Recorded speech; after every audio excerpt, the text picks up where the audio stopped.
Якутия всегда славилась талантливыми людьми, которые становятся востребованными в любой точке нашей планеты. Но самое важное, что они при этом никогда не забывают о своей малой родине. Тому пример наш сегодняшний гость, ставший французским кинорежиссер Петр Винокуров, родом из села Майя. Маленький Петя в детстве увлекался фотографией, с удовольствием сравнивал российские фильмы с зарубежными и много читал. Именно тогда зародилось большое желание изучить кинематограф. После Петр Винокуров стал писать рассказы, стихи и музыки и не отказывался от своего увлечения фотографией. А затем начал изучать иностранные языки и спустя много лет вернулся в кино, пройдя курсы в Москве. Позже решил расширить границы творчества и подал заявки на обучение в школы кино по всему миру, от Парижа до Нью-Йорка. Приняли везде, но выбор пал на Францию. И сегодня мы поговорим с Петром Винокуровым о российском, зарубежном, французском и, конечно же, якутском кино. Это программа «Якутия Лайф». Меня зовут Ирина Ефимова. Здравствуйте, Петр. Здравствуйте. Петр, расскажите, пожалуйста, как вы вообще оказались во Франции, почему выбрали школу кино именно во Франции, и был ли у вас до этого опыт в кино? Я отправил несколько заявок в киношколы мира, в Париж, в Лондон, Нью-Йорк, еще несколько городов, в Прагу, Барселону и так далее, и получил ответы, и я выбрал Париж. Я специально хотел учиться кино. Я прошел краткие курсы кино в Москве, школа Ингеборги Дапкунайте. Но это очень помогло понять, чего я хочу вообще. Но этого было мало, и поэтому я решил пойти дальше. И таким образом попал в Париж. Опыта как такового не было, кроме как чисто частного фотографирования. Фотографировал я всегда, с детства. Кино такая штука, что нужны очень большие знания, жизненные, потому что ты показываешь именно в кино про жизнь, да, про людей, и надо знать как-то психологию людей, возможно, да, и без такого опыта жизни, наверное, сложно будет. Есть такое мнение, что режиссура – это профессия для взрослых людей. То есть было принято так, что и в ВГИК не принимали, скажем так, выпускников школы. Да? Считалось, что режиссер должен получить какой-то жизненный опыт, какую-то другую профессию, чтобы потом уже с жизненным опытом, с каким-то багажом за плечами прийти в режиссуру. Вот как вы считаете, правильно ли это? Да, я считаю, что нужен такой жизненный какой-то багаж, возможно. Допустим, я учил языки. До этого в Якутске я закончил иностранные языки. То есть по профессии, получается, вы переводчик? С английского, да. Французский тоже учил.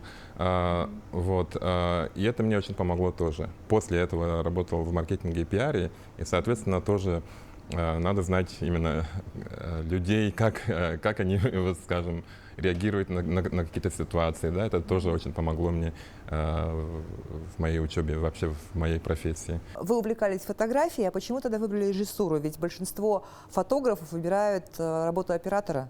Киноискусство — это прежде всего то, что мы видим, да, в рамке. Да? То есть у нас есть определенный формат. Телефон, экран телевизора, большой экран в кинотеатре. Это один плоский экран, и нам нужно, чтобы нравилась эта картинка. И чтобы картинка нравилась, нужно знать все азы, да, то есть как правильно поставить свет, да, где ложится тень и так далее, да, как построить вот эту драматургию и что ты хочешь этим показать, да, какую-то историю, да, недаром фотографы, они тоже рассказывают, они не просто снимают то, что есть, а они рассказывают, они ищут эти рассказы. Поэтому режиссер тоже должен знать, и технические моменты тоже обязательно, это обязательное условие. Мы видим картинку, и там идет рассказ, и какая-то история. Только тогда это будет интересно. Вот уже 6 лет вы живете во Франции, а сколько лет длилась учеба? Я закончил эти курсы 2 года, потом оформил статус индивидуального предпринимателя, как сам себе хозяин. Как там во Франции организована работа в кино? Кстати, вообще в Париже среди киношников очень распространено быть вообще ИПшником. Да? Там так и называется, индивидуальный предприниматель, если перевести на французский язык. И они работают с проекта на проект. Я тоже так же.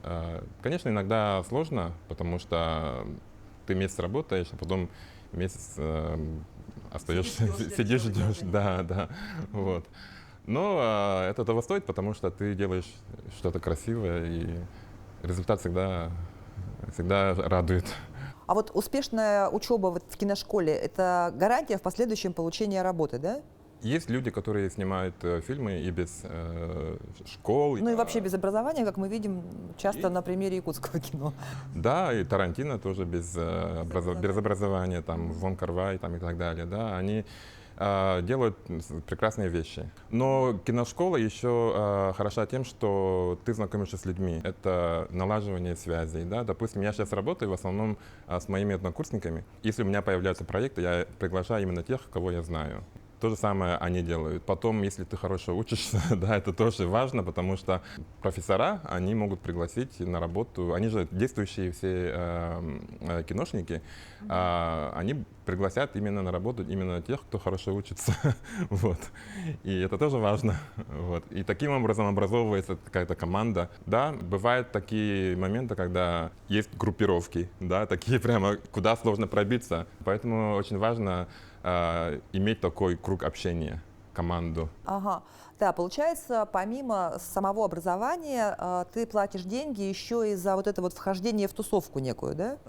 Да, можно так сказать. Тем более, когда ты учишься, ты все время знакомишься с людьми, ты все время вокруг каких-то социальных мероприятий, постоянно, да, то есть моя школа, где я учился, она еще хороша тем, что мы постоянно снимали, то есть 70-80% нашей учебы заключалось именно в том, что мы снимали, да, они просто сидели и слушали лекции, да, мы ходили, знакомились с людьми, делали прямо реальные кастинги, например, да, ты тоже знакомишься с людьми, и таким образом, вот, как я говорю, там образовывается такой вот костяк. А как называется эта международная киношкола?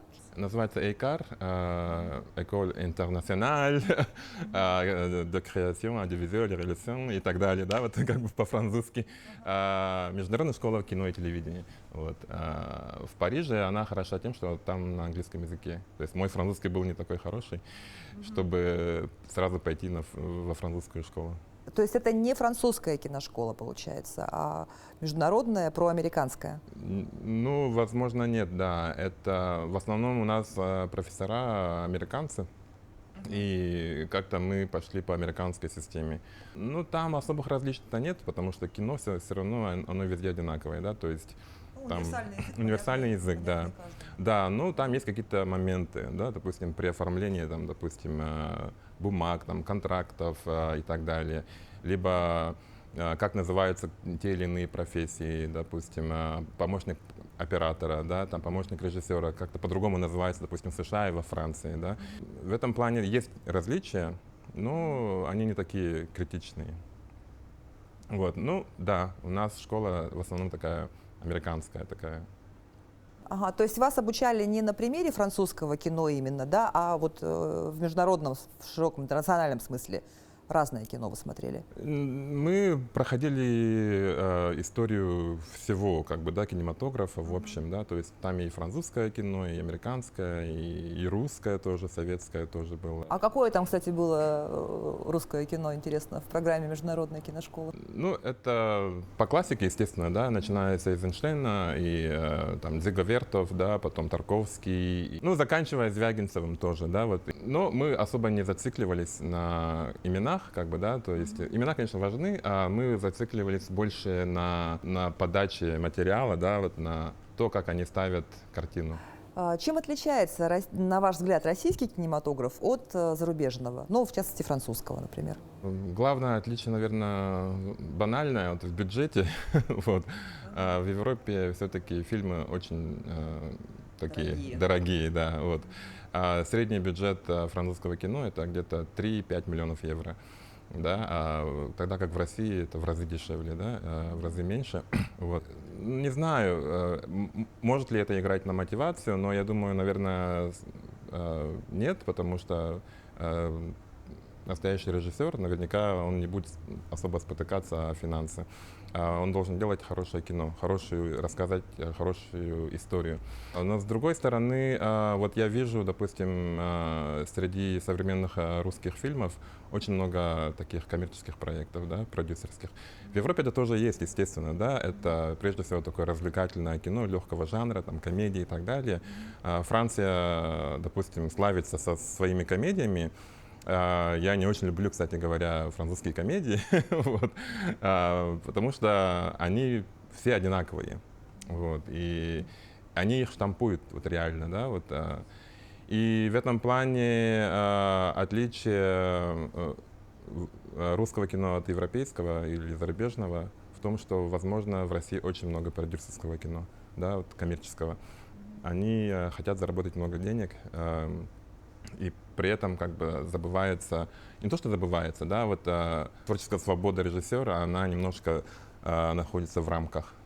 Ты не можешь как бы полностью лететь на крыльях свободного творчества и так далее, да, вот. И таких фильмов мало живет в России. Возможно, в этом главное отличие.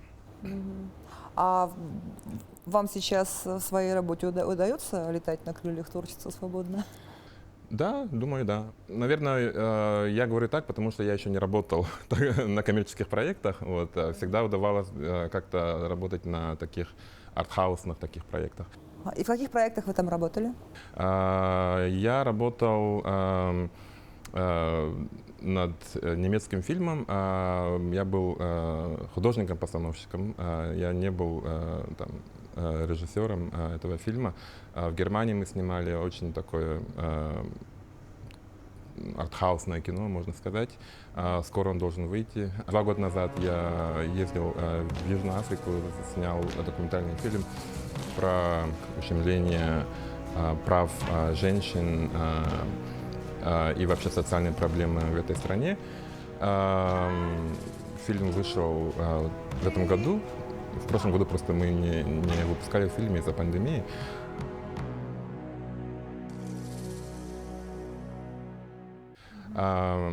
Сейчас вот в Якутии я снял 2 короткометражных фильма, вот такие короткие драмы, можно сказать.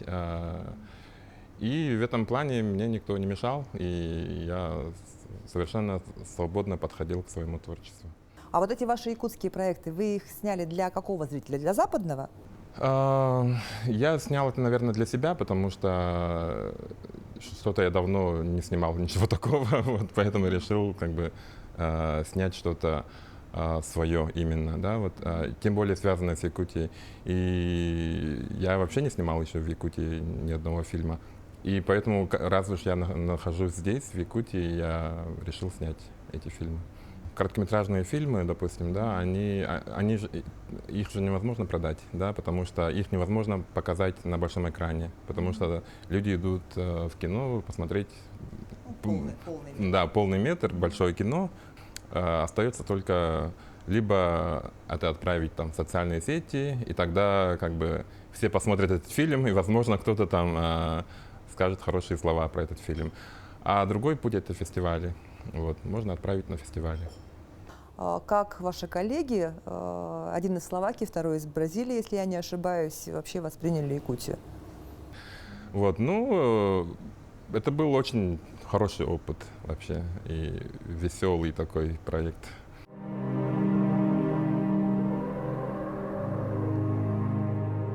The sun is slowly rising over the Siberian taiga. The cold night is past, and the first rays of sun are bringing light and warmth. For the locals, however, a new day means new challenges to face. Who are these people who call this place home? And how do they survive and live in such a hostile environment? Ну, для них это экзотика, конечно, да. Тем более зимой, когда там минус 50, вот в Омиконе было минус 52, вот тогда это был февраль. До этого специально мы тестировали оборудование в криокамере там, в Словакии, там, чтобы камера не сломалась, не перестала работать в таких условиях. Ну, потом как бы этот фильм мы продвигали на фестивалях, вот, и дошло до того, что фильм был квалифицирован на «Оскар».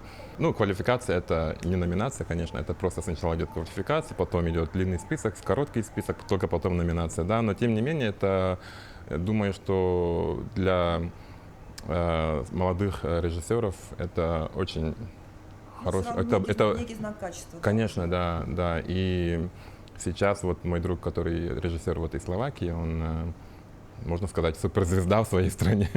Ну, да, вот он как бы он прославился тем, что его фильм как бы восприняли очень хорошо. Его купили некоторые телеканалы в Словакии, в Чехии, в Великобритании купили, потом еще купил National Geographic. Правда, не для канала своего, а для образовательных целей в школах именно для детей.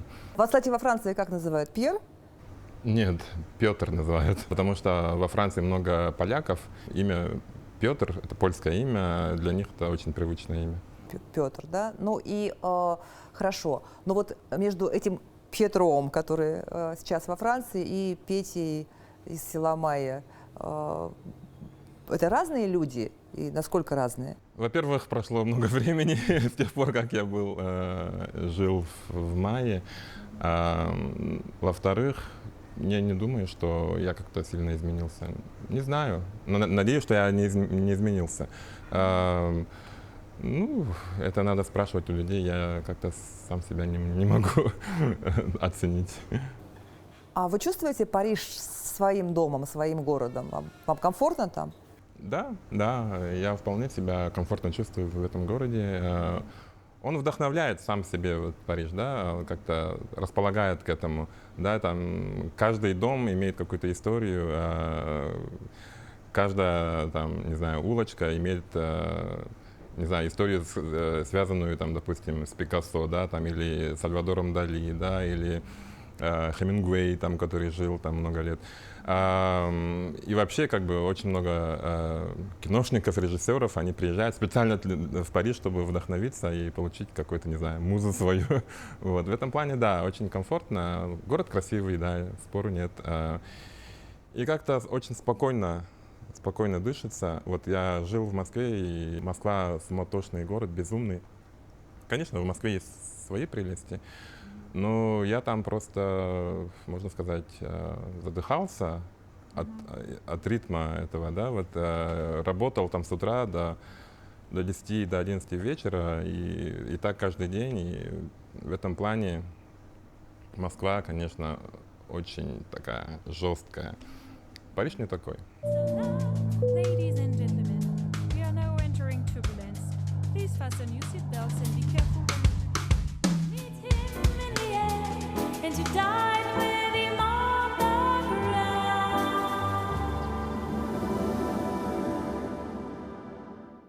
В творчестве, да, там очень много возможностей в этом плане, да, то есть там безумное количество кинотеатров. По-моему, самый старый кинотеатр там с 20-х годов существует, да. Ну, «Братья Люмьер», конечно, были и раньше. И они такие маленькие, камерные, такие там на 20, на 50 человек там, да. И поскольку они чтят свою историю, их не закрывают, не перекупают и не переделывают в торговые центры, да. И люди с удовольствием ходят туда. Там не показывают фильмы, современные фильмы по комиксам. Там показывают хорошее кино. Они еще отличаются тем, что как-то есть кинотеатры по темам, да. Показывают чисто французское кино, есть в кинотеатре, где показывают, допустим, в основном фильмы с Ближнего Востока. И в этом плане, да, Париж, он располагает очень сильно. Там еще очень много программ, которые поддерживают кинематографистов, да. Там снимают очень много. И есть просто спрос на это. Да. Вот, допустим, еще мы говорили недавно с одним коллегой по поводу аренды оборудования. В Париже их просто пруд-пруди, да, то есть можно там арендовать там камеру там, за достаточно дешевую цену и как бы пойти снимать, да, вот. В этом плане выбора очень много. Здесь, в Якутии, я просто поражаюсь тому, что сейчас происходит вообще, да, то есть изобретательности, энтузиазму И в этом плане просто Якутия для меня просто даже идеал, можно сказать. Вот сейчас поработал с ребятами, вот мы снимали в на Кангаласском улусе. Настолько они приятные люди вообще, да, вот как приятно с ними работать. И они без звезды в голове, там, без зашоренности, что ли, да, вот они такие очень приятные вообще, работящие люди с большим-большим энтузиазмом, и это стоит того, чтобы с ними работать. И я уверен, что я буду дальше работать. А следите ли вы за развитием якутского кинематографа? Да, конечно, я слежу за якутским кино постоянно. Другое дело, они не выходят на большой экран в Европе, да. Поэтому приходится искать даже, да, в интернете, допустим, да. И новые фильмы уже, их даже за деньги невозможно купить там в интернете, да. Вот они там крутятся, допустим, на фестивалях, да. У них там большие строгие требования, да, то есть невозможно их там выложить, тогда фильм теряет свою актуальность. Я понимаю, да, они должны это делать и крутить на фестивалях, чтобы сделать себе имя. То, что последнее я видел, это вот «Пугало», да, вот «Черный снег», «Харахар» Степана Барнашова, «Пугало» Давыдова. Надо мною «Солнце не садится» Любови Борисовой, «Царь-птица» Эдуарда Новикова. Ну, они просто такие очень классные фильмы. Просто я поражаюсь вообще тому, с каким маленьким бюджетом им приходится работать. Да? Вот, во Франции это не так. Там скажут, у вас бюджет маленький, мы не сможем построить вам такую красивую картинку. Они будут требовать там большие деньги. И в этом плане, да, они немножко избалованы. Да? И я поработал на нескольких таких проектах, в том числе на одном французском телесериале, и это был такой достаточно стрессовый для меня опыт, потому что язык у меня не стопроцентный, естественно, да, сейчас, хотя я хорошо говорю на французском сейчас.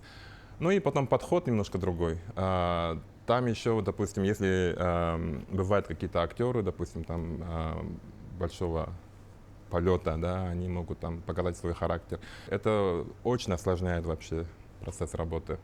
Операторы, допустим, там они считаются какими-то богами, и они там иногда могут тоже показывать свой характер, и это очень сложно. Вот. Ну, у меня большого опыта нету с якутскими кинематографистами, но то, что я видел, то, что я работал, это просто это самое лучшее, что я видел в своей жизни, как бы именно в кино. Но вот когда вы уже в сознательном возрасте выбрали режиссуру, пошли учиться на режиссера, наверняка у вас было представление о кино, которое вы хотите снять. Я люблю драму, триллеры, мистику. Ну и такой недостижимый жанр для меня пока что это научная фантастика, это просто мой любимый жанр. Криминал тоже люблю, вот, поэтому посмотрим. То, что сейчас я пишу, это пока что драма, а дальше посмотрим, как сложится. А в этой драме присутствует Якутия? Нет, Якутия там присутствует, естественно, да. Это обязательно, как бы, ну, для меня, как для якута, было бы не то чтобы некорректно, вообще, ну, то есть это всегда меня притягивает, да, вот. Так случилось, что я сейчас в Европе живу, но тем не менее, как бы Якутия моя родная земля, и я скучаю по ней. И хочу делать именно вот проекты, связанные с Якутией. Надо делать имя Якутии. Вот. То, что делают якутские киношники, это просто честь и хвала. Как бы они делают Якутию узнаваемой и делают ее загадочной, фантастической и так далее. Это какая-то Шангрила, существующая там где-то там на краю земли, при этом там такие талантливые люди. Ну, я хочу как бы тоже внести свой вклад в это, потому что Якутия — это родная Якутия. А есть ли в Париже земляки, соотечественники, как вы с ними общаетесь? Да, есть, да. У нас такая маленькая диаспора, своя группа там, в WhatsApp, в Facebook, и мы постоянно общаемся. Устраиваем какие-то мероприятия, цехи бывают. Очень много творческих людей там, кстати. Ну, среди моих знакомых есть две девушки, они актрисы. Одна художница, другая тоже певица и Творческих людей там много. Ну, это, видимо, Париж притягивает творческих людей. Да, возможно, да. Вот. И да, ну как бы у нас такая своя тусовка. А кто ваш любимый режиссер? Какие-то фильмы вы же наверняка все равно на кого-то ориентируетесь. Их очень много, конечно. Прежде всего, наверное, Вон Кар-вай. Я очень люблю его эстетику, как он строит вообще кадр, да, как он ставит свет. Вот эта чувственность, которую он передает через свои вот кадры в фильмах, это просто нереально. То есть, если, допустим, взять любой кадр из его фильмов, остановить на паузу, да, и вырезать, сделать скриншот, и показать, я узнаю, но если показать другим киношникам, они тоже скажут, это Вон Кар-вай, у него есть свой почерк. Да, вот. В этом плане он просто гений. Снимает без сценария то, что он в киношколе не учился, делать его еще большим гением. Да. Очень люблю, конечно же, Тарковского из русских. Потом из современных мне очень нравится Дени Вильнёв, канадский режиссер, который вот снял недавно «Бегущий по лезвию 2049», и скоро выйдет «Дюна». Это вот научная фантастика, мой любимый жанр. Может, я когда-нибудь тоже сниму что-нибудь подобное. А кто ваш любимый фотограф? С этим немножко сложнее, потому что их огромное количество тоже. Это французский фотограф еще с 20-30-х годов, Анри Картье-Брессон, снимал вот именно вот улицу, да, вот парижскую, французскую улицу, снимал реалии жизни, да, в этом плане очень он мне нравится, и делал это так качественно и профессионально, и что можно прямо видеть там целые истории уличные, да, там, вот женщина идет там, продавщица там, да, вот там какой-нибудь там бедняк там просит милостыни и так далее. Из современных Энни Лейбовиц, например, ну, она портретистка, снимает таких известных людей. Патрик де Маршелье, да, он фэшн-фотограф. Из российских, вот мне очень нравится вот якутский фотограф Алексей Васильев, да, Лекон. Он тоже снимает просто простую жизнь, да, вот как бы у него такой фотореализм. Такой же вот Дмитрий Марков, например, да, в России тоже снимает картины, прямо истории. Надо ходить на выставки и просто следить за этим и просто наслаждаться этим искусством и брать для себя там что-то новое. Ну, когда ты переключился на кино, ты фотографию забросил или нет? Нет, почему? Ну вот у меня же телефон же есть, как бы я постоянно фотографирую, то есть твой фотоаппарат всегда с тобой. И идешь по улице, ты видишь какую-то картину, там кто-то идет, допустим, да, там отец с ребенком, это и там какой-то момент можно выловить, и это будет начало новой истории. Можно пофантазировать, сделать, ну, как бы использовать свое воображение и написать целый новый сценарий. Допустим, общественный транспорт — это вообще что-то нереальное. Там, допустим, в метро едешь в Париже, там столько разных персонажей, и видишь человека напротив, да, там можно потихонечку снять его, как бы, да, чтобы никто не обиделся, и представить, что за жизнь кроется за этим лицом, да, там может быть все, потому что лицо показывает все. У кого-то печаль, у кого-то радость там, и так далее. Мне хочется иногда взять так, огромный фотоаппарат там, с длинным объективом, чтобы я был незаметен, как бы, да, и в этом плане будет очень клево там как-то со стороны. То есть вот эта вот игра, когда ты видишь человека в очереди или там в транспорте, да, и придумываешь за него историю, куда он едет, кто его ждет дома или никто его не ждет, и как его зовут, где он работает. Там же можно даже поймать какие-то моменты такие драматические, да, и очень такие интересные истории. В этом плане, да, вот жизнь просто диктует сама себе вот истории. Потому что у каждого человека есть своя история. И можно быть свидетелем именно этой драмы, либо пофантазировать и создать собственную историю. Что главное в профессии кинорежиссера? Сложный вопрос. Наверное, видение своей истории, да, которую ты хочешь рассказать. Иногда на площадке режиссеры там меняют тут же на ходу как бы историю, потому что они до конца не знают, что они хотят рассказать, да. У меня самого так было много раз. Вот. Но иногда бывает так, что герои начинают жить своей жизнью.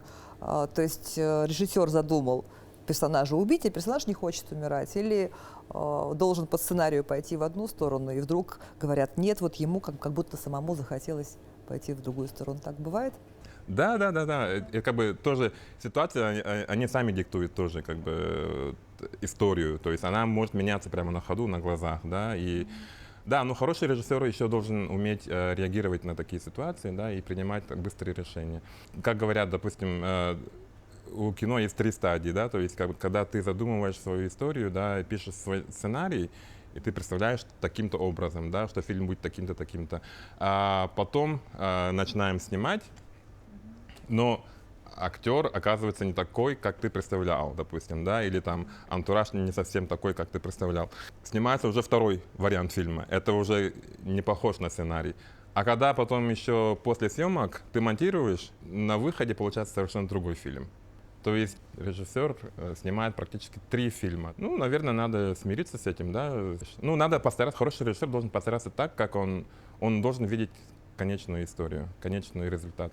Ну, еще хороший режиссер, наверное, должен общаться с людьми на одном языке. Ты же работаешь не то чтобы с десятками, иногда даже с сотнями людей, да, то есть и в этом плане, ну, надо быть просто хорошим человеком, не надо там показывать там свой характер, там, не знаю, орать. Я такое видел, и это было совершенно неприятно. Вот я говорю, что иногда бывает, что нарочито люди бывают вежливыми, вот во Франции на площадке. Индустрия ведь она маленькая, да, то есть она не такая прямо огромная, как люди представляют себе.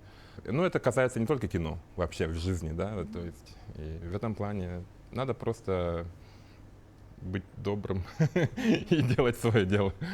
Что бы вы посоветовали мальчику из Алдана или Чукурдаха, который сейчас, допустим, смотрит эту программу и хочет снимать кино? Ну вот он снимает чего-то там на свой мобильный, у него не очень хорошо получается, но вот желание не пропадает. Что бы вы ему посоветовали?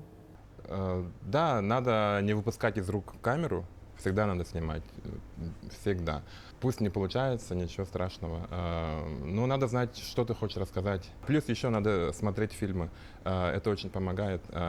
Фильмы, их же огромное количество, да, вот, допустим, опять же, тот же Тарантино, который учился без киношколы.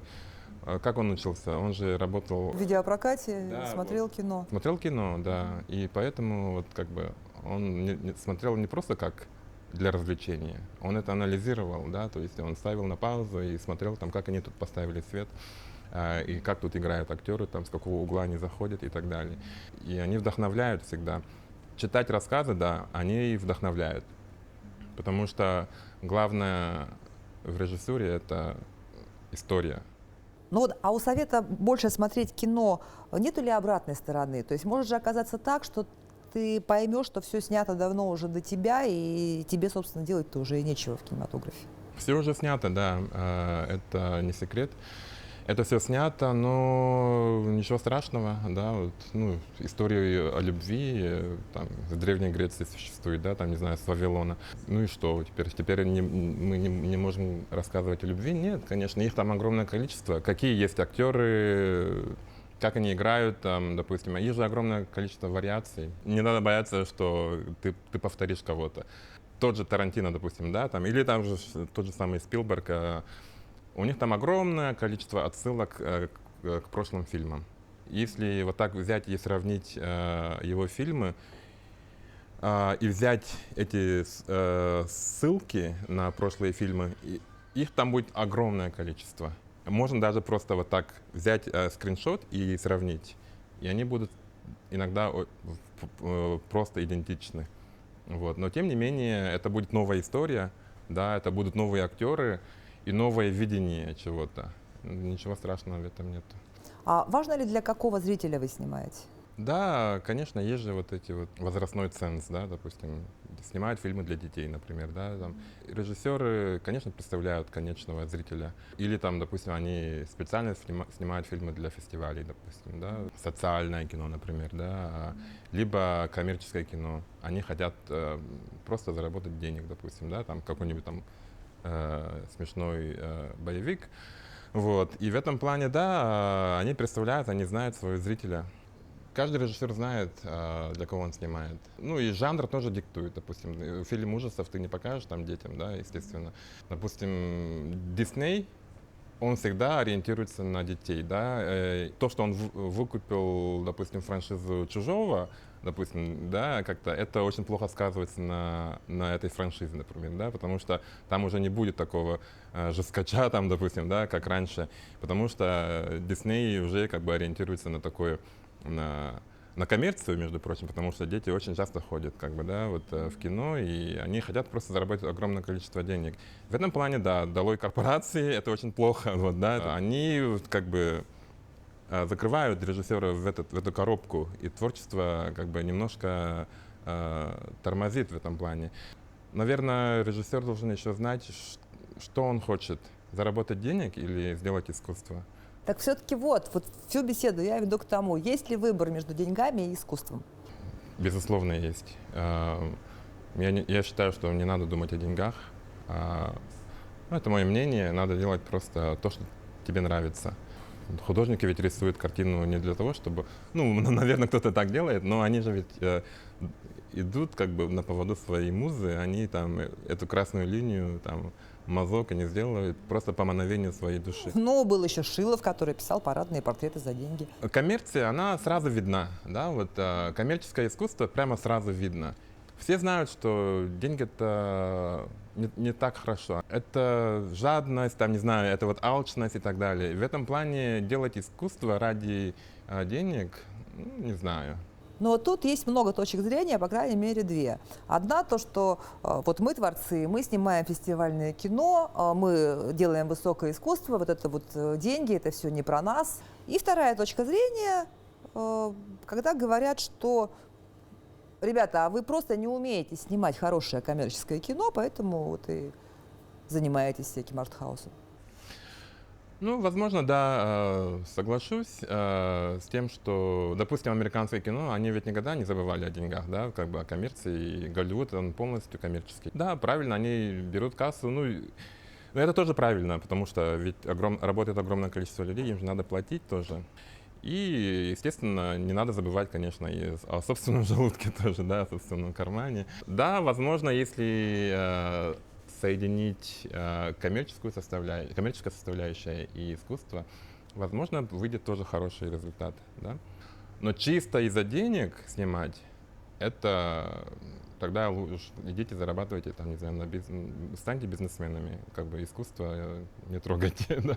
Оставьте искусство для именно искусства. Мы же ходим в музей не для того, чтобы что-то как бы из корыстных целей, да, мы идем туда насладиться там красивой картиной, да, а кино это красивая картина. Но как тогда быть с расхожей фразой о том, что художник должен быть голодным? Даже когда на съемочной площадке ты много кушаешь, просто чисто в физическом плане ты не можешь работать вот нормально, да, то есть после сытного обеда хочется поспать, да, то есть и даже плохо думается. Вот. В этом плане я никогда особо не понимал французов. Они во время съемок, во время обеда выпьют там бокал вина. Вот. Я так не могу, потому что я сразу спать хочу. И, да, в физическом плане быть голодным это важно. Сейчас я думаю, что другие времена, и, допустим, в Европе никогда не дадут в обиду художников и вообще киношников, вообще искусства, да. Там есть целые программы, которые поддерживают творчество. То есть, если ты даже сидишь без работы, государство тебе платит деньги. Ты можешь получать деньги и свою зарплату до тех пор, пока не придет твоя муза, вот, и ты не сделаешь какой-то там шедевр, там, не знаю. И в этом плане, да, вот в Европе там большая поддержка. В других странах... Но это же именно для граждан, да? Это же не касается там тебя как иммигранта? Нет, меня тоже касается, да. Ну, то есть, ну, я должен как бы соответствовать некоторым условиям, да. То есть должен отработать какое-то количество часов, там подать заявку и так далее. Тогда это я смогу войти в эту систему и получать, ничего не делая, свою зарплату. Ну, там, конечно, есть условия, ты не можешь там вечно сидеть, там, полгода, допустим, да, вот. Да, в этом плане, да, коммерческая составляющая оправдывает себя. Люди, как бы рожденные быть киношниками, они должны делать что-то, и это выбор каждого человека. Спасибо большое, Петр, что уделили нам время. Спасибо вам. Это была программа «Якутия Лайф». Меня зовут Ирина Ефимова. Смотрите нас по будням в 19:15. Расскажем, чем живет Якутия.